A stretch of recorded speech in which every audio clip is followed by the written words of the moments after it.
to receive. By faith you need to believe. Amen. So,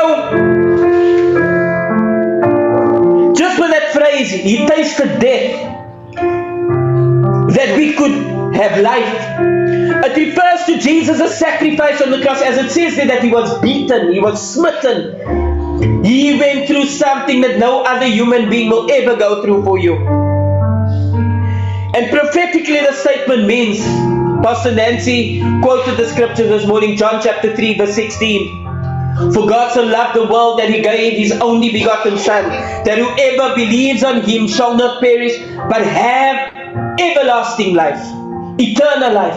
Everlasting life starts from now. Starts from the time that you give your life to Jesus. Starts from the time that you live for Jesus. No man can disqualify you. No man can rob you, can take you away from that, unless you choose for them to do so, unless you choose to go that wrong way.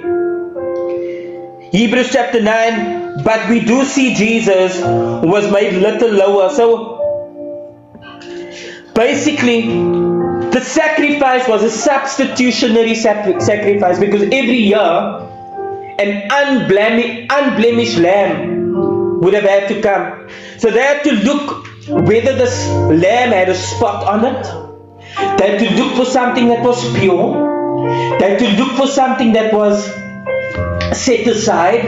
They had to look for something that had no sickness, had no disease, had no sin in it. Is there any sinless human on this earth? Is there any sinless animal on this earth?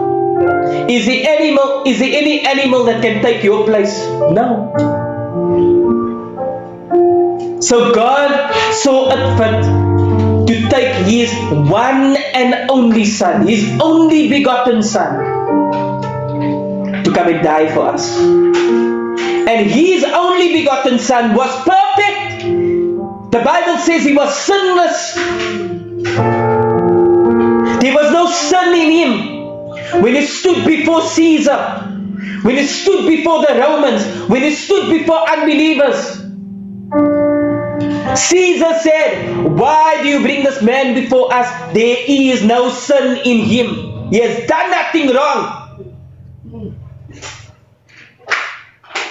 So this morning I'm going to tell you, the sinless sacrifice has